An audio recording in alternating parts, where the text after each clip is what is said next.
राष्ट्रीय राजधानी दिल्ली में प्लास्टिसिया एग्जीबिशन की शुरुआत दिल्ली के प्रगति मैदान में हो चुकी है, जिसमें देश भर की तमाम कंपनियां शामिल हो रही हैं। कोरोना काल के बाद ये पहली इवेंट है जहां पर लोग बड़ी तादाद में पहुंच रहे हैं और इस एग्जीबिशन के तहत तमाम आधुनिक प्लास्टिक से जुड़े हुए तकनीकों के बारे में समझने का काम कर रहे हैं। इसमें विभिन्न तरीके की जो कंपनियां हैं वो शामिल होकर शिरकत करती हुई दिखाई दे रही हैं। प्लास्टिक कंपनियों में शुमार नीलगिरी कंपनी ने भी इस पूरे कार्यक्रम में बड़ी भूमिका निभाई है और वहीं इस पूरे कार्यक्रम की जानकारी के लिए आइए जानते हैं आयोजक मंडल क्या कुछ कह रहे हैं। मिलेक्रॉन इंडिया 25 साल से ये बिज़नेस में है। प्लास्टिक मशीनरी मैन्युफैक्चरिंग करती है। हम लोग इंजेक्शन मोल्डिंग मशीन्स 50 टन से लेके 3200 टन तक हम लोग बनाते हैं और अलग अलग सेक्टर में जाते हैं ये machines. Medical sectors, automotive, packaging, construction, house hold, कोई भी एंड मार्केट जो है या एप्लीकेशन है वो हम लोग उसका सॉल्यूशन देते हैं। इसके अंदर प्रोजेक्ट सॉल्यूशंस भी रहता है। कभी किसी को पूरा प्रोजेक्ट चाहिए तो हम लोग वो पूरा project machine, mould, auxiliary, automation वो भी देते हैं।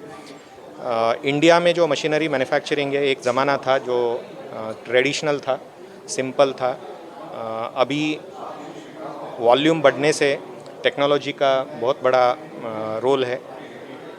अभी मशीन के अंदर टेक्नोलॉजी मतलब हाइड्रोलिक्स रहते हैं, इलेक्ट्रॉनिक्स रहते हैं, मैकेनिकल इंजीनियरिंग, ये सब टेक्नोलॉजी में हम लोग इंडिया में और ख़ास करके मिलेक्रॉन में we are now world leaders. हम लोग जो वर्ल्ड में जो जापानीज़ टेक्नोलॉजी है या जर्मन टेक्नोलॉजी है उसके बराबर है। हम इंडिया में भी मशीन सप्लाई करते हैं और बाहर भी हम लोग 44 कंट्रीज़ में हम लोग अपने मशीन्स सप्लाई करते हैं। मशीनें जो है तो इंडिया में आने से कितना फ़र्क पड़ने वाला है मार्केट सेक्टर में? ऑलरेडी इंडिया में बहुत ही ज़्यादा फ़र्क पड़ा है, क्योंकि एक ज़माना था जो हमारा प्लास्टिक कंजम्पशन 5 या 6 केजी पर कैपिटा था 10 साल पहले। आज ये टेक्नोलॉजी आने से बढ़ के 12 केजी पर कैपिटा हुआ है, लेकिन वो 12 केजी भी बहुत ही कम है compare to China, US, Europe जो 80 केजी पर कैपिटा है, या average world average 50 kg per capita है, जो इंडिया अभी सिर्फ 12 केजी पर कैपिटा है। सो बहुत बड़ा स्कोप है प्लास्टिक्स का एप्लीकेशन में। ऑफ कोर्स प्लास्टिक्स का यूसेज में भी हमको देखना पड़ेगा, कैसे हम लोग यूज़ करेंगे, डिस्पोज करेंगे, रीयूज़ करेंगे, उसका भी अच्छा काम चल रहा है। और मशीनरी मैन्युफैक्चरर्स भी मशीन्स ऐसे लेके आ रहे हैं जो रिसाइकल प्लास्टिक्स भी प्रोसेस करते हैं, उसको वेस्ट करने का ज़रूरत नहीं है। तो आगे हमारा ये ग्रोथ ऐसा हम लोग सोचते हैं जो नेक्स्ट 5 साल में ये 12 केजी पर कैपिटा है, कम से कम 3 गुना हो जाएगा। सो जिससे मशीनरी मैन्युफैक्चरर्स का रोल बहुत ही इम्पोर्टेंट। पहली खास बात तो ये है कि 3 साल के कोविड के हिसाब से कोई भी फिज़िकल एग्जीबिशन नहीं हो पाया इंडिया में। हर जगह, नहीं तो प्लास्टिक इंडस्ट्री में हर साल कई जगह इंडिया में हर अलग अलग जगह प्लास्टिक एग्जीबिशन होता रहा है, क्योंकि इसमें प्रोग्रेस बहुत ज़्यादातर होता है। तो 3 साल के बाद ये हुआ और प्लास्ट एशिया एक नाम दिया है कि ये एशिया की दूसरी कंट्रीज़ के लोग भी यहाँ आते हैं और बताते हैं कि भी नया कुछ क्या किया प्लास्टिक में।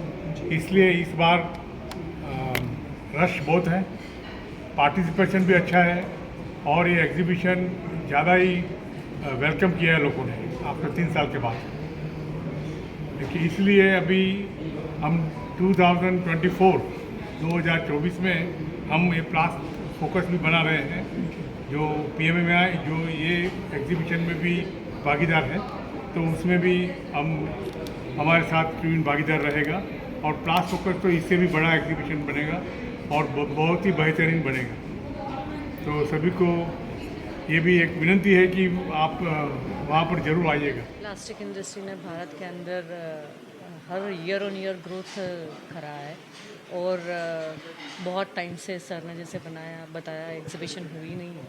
तो ये एग्जीबिशन से बहुत सारी मार्केट की चीज़ें और नया जो मार्केट डेवलप हो रहा है, नई प्रोडक्ट्स आ रही हैं, उसका भी सही ढंग से प्रचार हो पा रहा है और लोगों को समझ में आ रहा है कि नया क्या करने वाले, क्या होने वाला है। सो ओवरऑल एग्जीबिशन अच्छा है और इंडस्ट्री भी ग्रो कर रही है। इस बार के एग्जीबिशन में कितने लोगों को, कितने जो इंडस्ट्रीज हैं उनको जोड़ने का काम किया? एक रिपोर्ट्स बता रहे हैं कोई 500 एग्जिबिटर्स ने स्टैंड लगाए हुए हैं and also we are expecting a visitors from across the India. Corona काल के बाद कितना उभरा है ये जो करेक्ट, कोरोना के काल के बाद प्लास्टिक में ये पहला एग्जीबिशन हो रहा है, सो उसके लिए ही इस चीज़ को बहुत माइलेज मिल रही है एंड लोग इवन साउथ इंडिया से भी यहाँ पे ट्रैवल करके विज़िट कर रहे हैं। Okay ma'am, thank you very much.